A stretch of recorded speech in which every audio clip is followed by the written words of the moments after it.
আমার বাবার খুবই শখ ছিল আমি গান নাচ দুটোই শিখি, তবে গান শেখা হলেও নাচের দিকে আমি কখনোই আর যাইনি। বাবা ঘুঙরু পর্যন্ত কিনে নিয়ে এসেছিল, কিন্তু নাচ আর কখনো শিখিনি। গানও ওই প্রাতিষ্ঠানিক শিক্ষাটুকু পর্যন্তই, সেটাকেও আর কখনো কন্টিনিউ করতে পারিনি। কেন করতে পারিনি আর আজ হঠাৎ করে এই কথাগুলো কেন বললাম, সেগুলোই আজকে তোমাদের সাথে এই ভিডিওটাতে শেয়ার করব। সো হ্যালো সবাইকে, সবার কি অবস্থা? আমি তো অনেক ভালো আছি। 2-3 দিন ধরে শাশুড়ি মায়ের একটু শরীর খারাপ, তাই সকালবেলা আমি পূজা দিচ্ছি।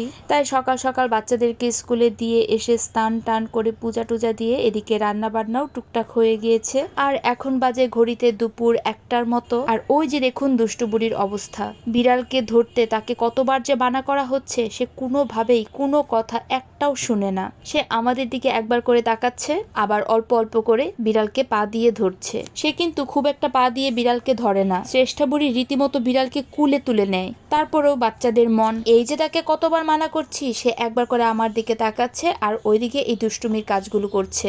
এবার বলি কেন শুরুতেই এই কথাগুলো বললাম।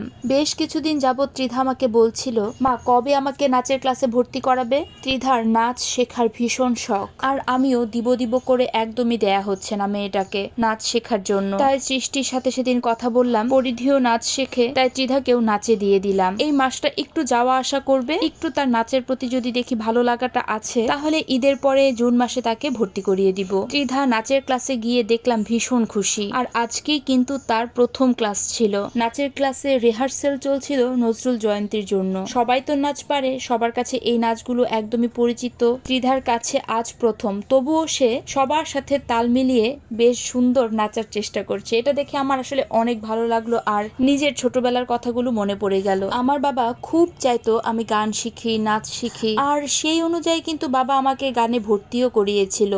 গানটা আমি পুরোপুরি শিখেছি, মানে যে কোর্সগুলো থাকে first year, second year, third year, সেই অনুযায়ী কিন্তু আমার গানটা শেখা হয়েছে, একদম কমপ্লিট করা হয়েছে। আসলে আরো অনেক কিছু গানের শেখার আছে, তবে আমার আর খুব বেশি একটা কন্টিনিউ করা হয়নি। ওই প্রাতিষ্ঠানিক শিক্ষাটুকুই আমার গানের আছে। আর আমি গান এত ভালোবাসি, সেই অনুযায়ী আমার সৃজাকে গানে ভর্তি করিয়েছিলাম, কিন্তু সৃজার আসলে গানের প্রতি খুব একটা আগ্রহ নেই, তাই আর ওকে দিয়ে গানটা হয়নি। তবে আমার সৃজা আঁকতে ভীষণ পছন্দ করে, ভীষণ। আর আমার নাচের কথা বলতে গেলে, আমার বাবা নাচ শেখার জন্য ঘুঙরু পর্যন্ত কিনে নিয়ে এসেছিল, কিন্তু আমার আর নাচের দিকে যাওয়া হয়নি, কেন জানি ছোটবেলায় আর হয়নি। তাই ত্রিধা যখন বলল যে সে নাচ শিখতে চায়, তখন আর আমি তাকে না করিনি। ছোটবেলাতেই তো গান নাচ আর্ট এগুলো শিখবে, বড় হয়ে গেলে পড়াশোনার চাপ বেড়ে যায়, তখন তো এগুলো শেখার আর কোনো স্কোপ থাকে না। তাই এদিক সেদিক চিন্তা ভাবনা না করে তাকে নাচে ভর্তি করার একরকম ডিসিশন নিয়েই নিলাম। এখন নাচের ক্লাস এসে এখন আমি কান্না করছিলাম, জিনিসটা DIY তে যাবো। এখন মা বললো পুস্তক হবে, কিন্তু তাড়াতাড়ি পড়াশোনাটা করতে হবে ভালো মতো।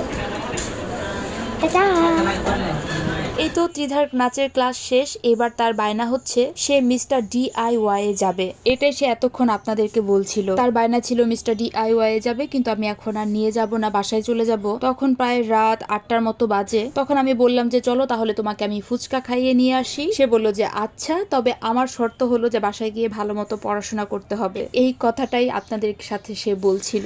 এই তো বাচ্চাদের টুকটাক শখ পূরণ, আবদার রাখা আর টুকটাক ছোটখাটো বায়নাগুলো আমি আর সৃজার পাপা দুজনেই রাখার চেষ্টা করি। যতটুকু নিজেদের সামর্থ্য আছে ততটুকুর মধ্যে করার চেষ্টা করি। আর ত্রিধা তো ফুচকা খেতে পেয়ে ভীষণ খুশি। পরে আর সে বাইরে যাওয়ার বায়না করেনি। তবে সব বাবা মাদের কাছে আমার একটা কথাই, যে বাচ্চাদের সব আবদার না রাখতে পারলেও টুকটাক ছোটখাটো আবদারগুলো আপনাদের সামর্থ্যের মধ্যে থাকলে অবশ্যই রাখবেন, তাতে বাচ্চারা অনেক খুশি হয়ে যায়। ধরলাম এবার বাড়ির পথ, বাসায় গিয়ে বাচ্চাদেরকে পড়াশোনা করাবো। যাই হোক, আজকের আমার এই ছোট ভিডিওটা এই পর্যন্তই। দেখা হবে আপনাদের সাথে আমার পরবর্তী একটা ভিডিওতে। So tata.